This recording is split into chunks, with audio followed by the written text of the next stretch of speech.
Hi. I'm Liam. I work at Alpen Labs, and we're building a Bitcoin rollup called Strata. So I think usually when I talk about this stuff, it's the opposite of how it is now, where I'm talking to people who know about Bitcoin but don't know anything about SNARKs. Whereas here, I assume most people know at least a little bit about SNARKs, but maybe not about Bitcoin. So that's interesting. And I'll just kind of describe the state of how to verify SNARKs kind of on Bitcoin and what might be possible in the relatively near future. So motivation, this is just like an outline of everything. You may have heard of OpCat, a lot of drama about that we'll talk about. And then some interesting future work that people are working on now with things like functional encryption. But so why care about verifying SNARKs on Bitcoin, right? Natural question that a lot of people ask, because we can already do it on Ethereum. And it's already complicated, and even more so on Bitcoin. So why bother, right? We also kind of can't really do it without some additional assumptions or a slightly different model than you'd hope, right? What we're probably used to from Ethereum is you have a smart contract and it's verified by consensus and it verifies the SNARK, and that's maybe a little reductive, but that's sort of what goes on. With Bitcoin, we can't do that for technical reasons that have to do with Bitcoin. But I think it's an interesting problem for two reasons. So the main one is building rollups that can use Bitcoin natively. Otherwise, you have to bridge from one L1 to another, and that is insecure or hard for other reasons. So if you can verify a SNARK directly on Bitcoin, you can build a kind of ZK rollup, basically, that uses Bitcoin as the gas token or for financial applications. And this is interesting personally for adding like privacy and more programmability to Bitcoin, which currently doesn't exist at the base layer, or in a way comparable to something like Zcash or Ethereum. So, and then also, it's fun. It's sort of one of these things where you have lots of arbitrary constraints, and so it's sort of fun to solve problems like that sometimes. Although it's also good to take a break because it can be very frustrating. So, brief SNARK recap. Succinct, non-interactive arguments of knowledge. We have some relation.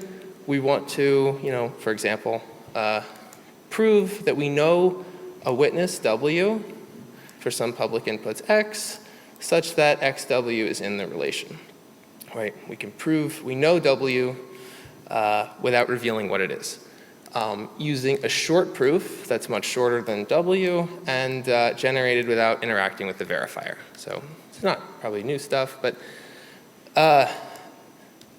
the reason why this talk is focused on SNARKs on Bitcoin is because general purpose smart contracts on Bitcoin are also not possible. But if we have the ability to verify SNARKs, then we have the ability to verify arbitrary smart contracts on Bitcoin. So it makes sense to target SNARKs as like the main thing you want to do because it implies everything else. It's a universal verification primitive. And so the techniques that I'll talk about are also applicable to other kinds of smart contracts. But if we can do SNARKs, then we can do everything. So. Everybody's probably heard of Bitcoin, right? First decentralized cryptocurrency blockchain released by Satoshi Nakamoto in 2009. Mostly focused on payments. Maybe you've heard of Lightning Network, payment channels, but it's not focused on programmability or privacy directly. It's just sort of simple payments. You may not know, but it does have a scripting language, which is very limited. Forth is a stack-based language, so it's just opcodes that push data onto a stack and manipulate it. And it originally had more opcodes than it does now. It was originally simple. It is even simpler now. It used to be possible For example, to do integer multiplication with an opcode. It is not anymore. Most of the interesting opcodes that we would want were disabled for weird historical reasons. For example, like I said, integer multiplication, we can only do 32-bit addition and subtraction. So for those of you that know how Groth16 works, it involves large field multiplications, which one would usually implement with integer multiplication. But instead, we have to implement it using addition chains of addition.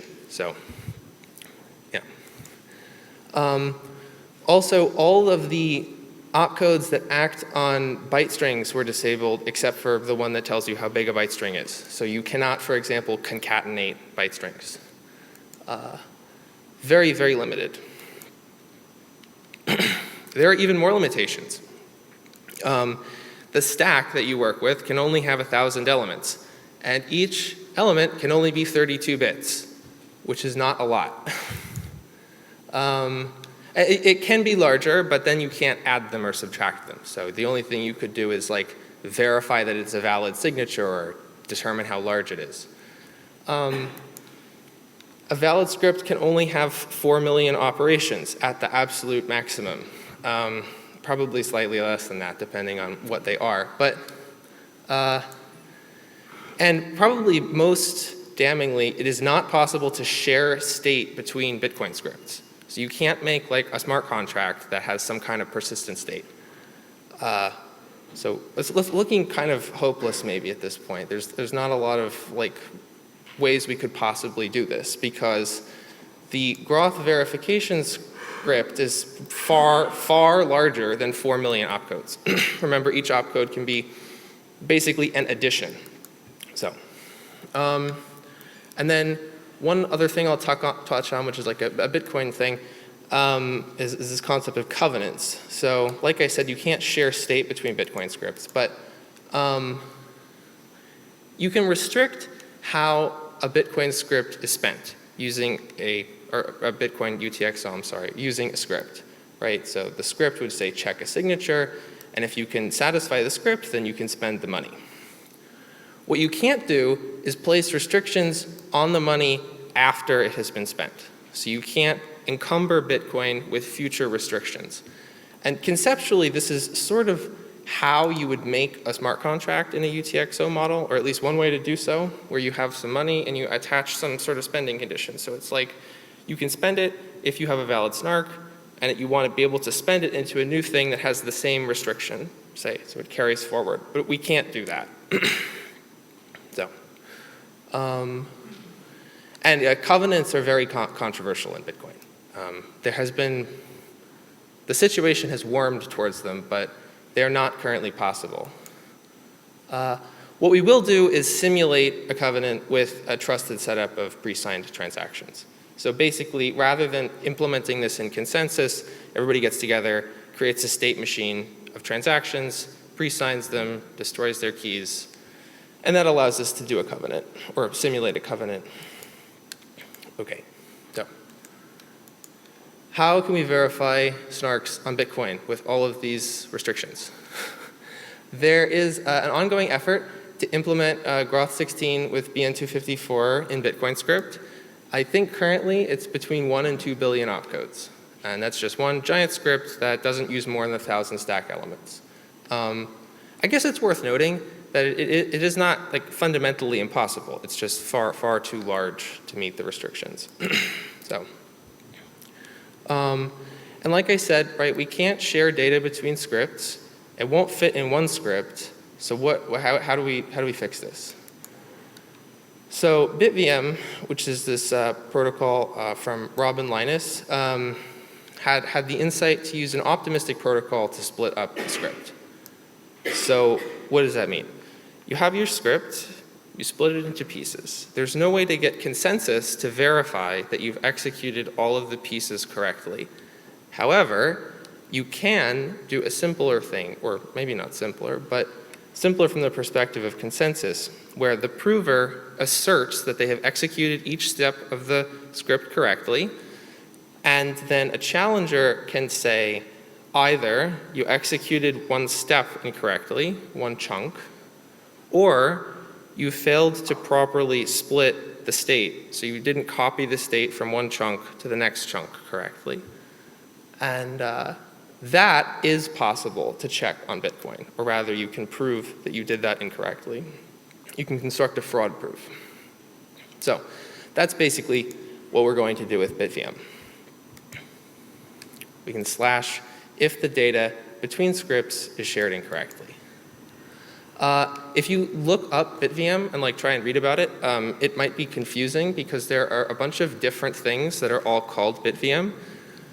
The version I'm going to describe is the one that everybody, not everybody, but that Alpen and Cetrea, another BitVM rollup company, and ZeroSync, which is Robin's nonprofit, are all using. It's called BitVM 2, but probably not worth getting into all of that.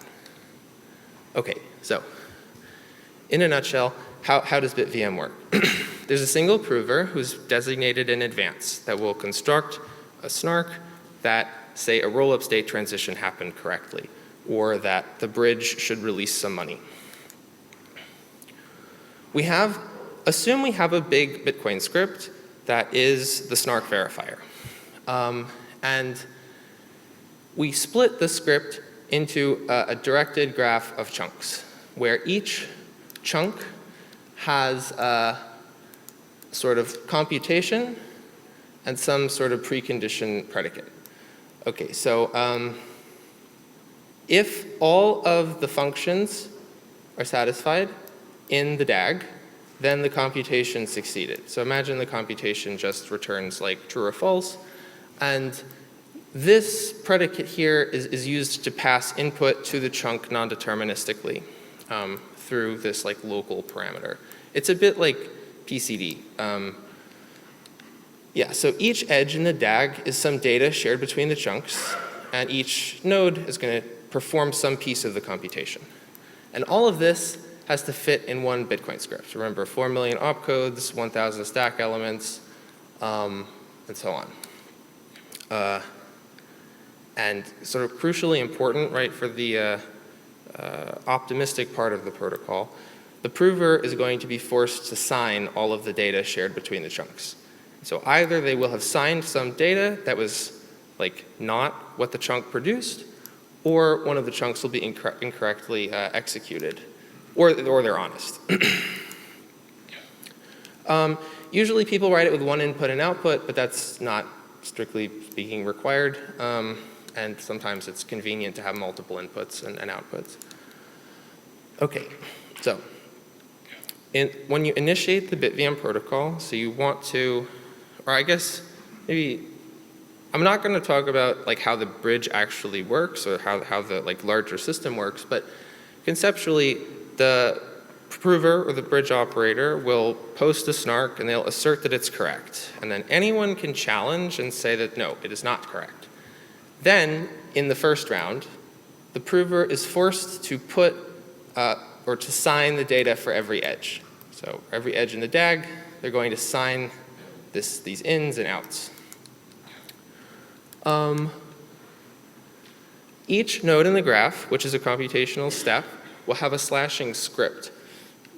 And anyone can slash for a node if all the inputs and outputs signatures are valid. So that means that the prover did actually commit to the state that we're slashing them for. The predicate is satisfied, and the function was not executed correctly. So note, if the prover is honest, then this will hold, and all of these will also hold, so you won't be able to slash them. So that's basically it. That's the trick of BitVM. Making it work with Bitcoin is the kind of messy part. Yeah. So I said sign, right? We're signing every edge, but you can't just do signature verification in Bitcoin script. So we have to use a kind of very, very simple signature scheme. You may have heard of Lamport signatures or also Winternet signatures. The reason why we use these in BitVM is because you can verify them in Bitcoin script. So what is a Lamport signature? It's very, very simple. You have 2 secrets, and your public key is just a hash of the secrets. A signature is just the associated secret. So you'll notice that this is like a one-time signature scheme, right? Once I've signed a bit, then like anybody could produce or if I reveal both the secrets, I suppose anybody could produce a signature. But that's fine for our purposes because the prover just signs each edge once. And Bitcoin script does have operations for natively hashing values. So consequently, right, so this is a signature, by the way, for 1 bit, right? B is a binary value. So if you sign like, you know, many bits, you're going to have to reveal many secrets. And many optimizations that one might try to use for Lamport signatures are not possible in Bitcoin script. So you sort of do actually reveal pre-images for like 128 hashes. It's not quite that bad because we could use winternits, which is slightly better. But each of these secrets has to be cryptographically large so that you can't just guess it. And the so to sign like it's a significant blow up. So anyway, what we want to do is minimize the amount of data that we have to sign to be as small as possible, because we have to put all of these signatures on the blockchain. So what we can do is hash the data on the edges. So we have this DAG, right, and each edge has data that's being transported between the chunks. And so if you recall back before when I had the ins and outs, we think of those as like hashes of the actual data and pass the real data through this local input parameter. However, there is a significant trade-off here with the stack. So for a Bitcoin script, all of the data passed to the script is passed via the stack. And the stack can contain at most 1,000 elements. So every time you want to increase the amount of information passed to a script, you have to add more elements to the stack initially, and that reduces the amount of stack space you have for actually executing the function and the predicate. So lots of complicated trade-offs. I mean, if you were going to do something like, you know, an inversion, it still probably makes sense to pass it through this local parameter. But this is one sort of interesting way in which Bitcoin script differs from if we were, say, writing this in a circuit for a SNARK. Because there, non-deterministically passing hints is usually very cheap. Here, not so. Yeah, so if you're interested, I mean, you can check it out on the BitVM repo.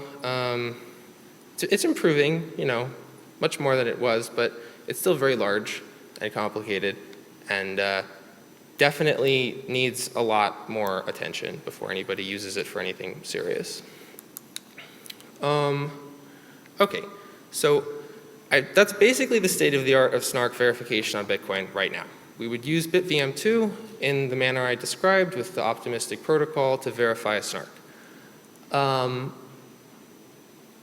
But with a few modifications to Bitcoin script, we can do a lot better. So you recall I mentioned there were all these deactivated opcodes like integer multiplication or string concatenation, and if we had even a few of them, things would be much, much better than they are now. So like, for example, right, if we had opmul for 32-bit integer multiplication, we wouldn't have to implement like Karatsuba in the same sort of like very, very basic way we do with additions. We would be able to stop at a lower point in the tree where we just have like 16-bit values to multiply. And that, I don't remember how much it would save, but it's almost all of the script is spent like multiplying values and hashing, but multiplying values. So that translates into a massive savings. Yeah, so integer multiplication would reduce script size. The big one though is opcat. Because you can implement covenants with opcat. They were all originally enabled. Currently, they require a soft fork. You can't use them now. So what is a soft fork? A soft fork is a consensus change that makes block validity stricter. So you have, the idea here is basically that if somebody adopts the soft fork, their consensus will not diverge from people who do not adopt the soft fork. This is in contrast to a hard fork, which would make the validity criteria looser. These are really, really hard to do, so it's probably, you know, don't count on it anytime soon, but they have happened in the past. One interesting cultural difference between Bitcoin and many other crypto projects is this extreme resistance to ever doing anything new. But yeah, so opcat, opmul, and then this great script restoration. So opcat concatenates two elements on the stack. It enables a lot of functionality. Like I mentioned, it enables covenants. It also enables verifying Merkle trees, kind of the obvious way. And there is an effort from a group with Starkware and Waking and others to implement a Stark verifier directly in Bitcoin script using opcat. So this is in contrast to the BitVM approach. You just basically write the Stark verifier using opcat. You do still have to emulate integer multiplication in a really slow way, but it works. And there, I don't remember what the size is, but it's quite a bit smaller than the BitVM approach. But it's not possible now. So I also mentioned mul because not enough people talk about adding mul back. It would make the cat Stark verifier even smaller. It's a dominant cost in both approaches. It does not enable covenants, so it shouldn't be controversial, but not enough people are talking about it. And finally, the great script restoration is basically this new proposal to add all the opcodes back, lots of new opcodes, variable cost model. It implies the other ones, but it's sort of more prone to bike shedding, which is one of the failure modes of these things. Yeah, and then just wrapping up, lots of work to be done on both approaches. One thing I want to mention at the end, because there was a paper that came out like yesterday about this, but I don't remember what it's called. Using functional encryption or indistinguishability obfuscation to add smart contracts to Bitcoin. So I will not describe how this works, but it's a really interesting approach that I think merits a lot more investigation. Yeah, so that's it. Thanks.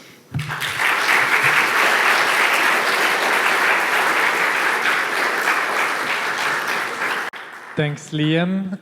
Before we jump to question, remember, there is some merch from the summit. Feel free to take it. There is a bit left, but it's going to go, so yeah. Don't forget to take your t-shirt if you did not. This being said, time for questions. Are there any questions from the audience for Liam about ZK on Bitcoin? Yeah? Yeah? I'll ask that. What's the name of the paper you just talked about? Yes, I'll look it up. I get the author something to search for it. Yeah, I think it's called Bitcoin Pipes, but I'm not sure. Thank you.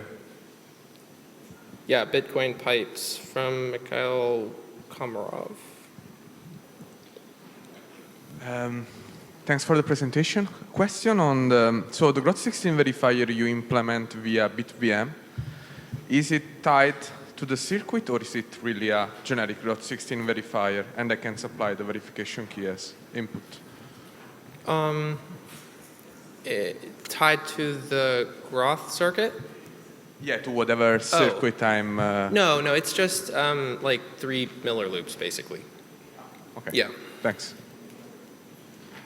How many steps does it take for the Grot16 current implementation, the number of splits that you mentioned? How many splits are there? Yeah, for verifying a Grot16 currently. That's a great question. I don't know that there's a currently, I'm not sure what it is right now. That is a big part of the effort, and one of the drawbacks of the current approach is that there's like logical places where it makes sense to split it, usually at the boundaries of some like higher order operation, but I think that that is proving to be more challenging than people expected. I think it's roughly on the order of 1,000, maybe 2,000, something like that.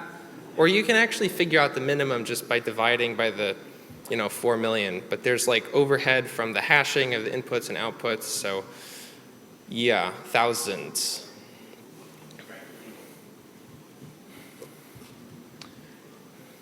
Yes.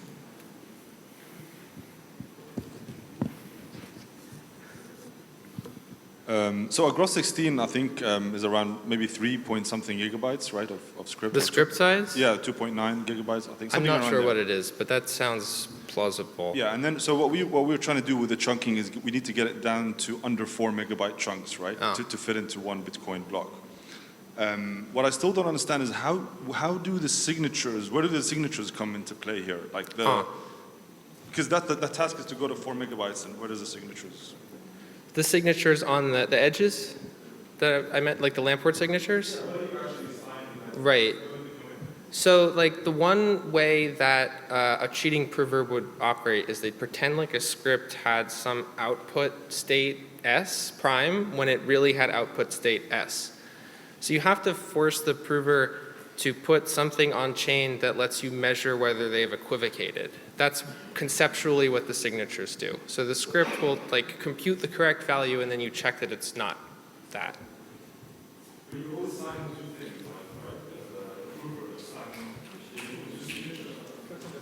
You sign each edge once. So you sign the edge, that commits to its value, and then if it's wrong, then where like the data is coming from, it will produce the wrong value. Got it. Thanks. Any other questions? Anyone? Okay, I think that's it. So we're going to take a 1 hour break for lunch, and we'll see you after that. Thank you, Liam.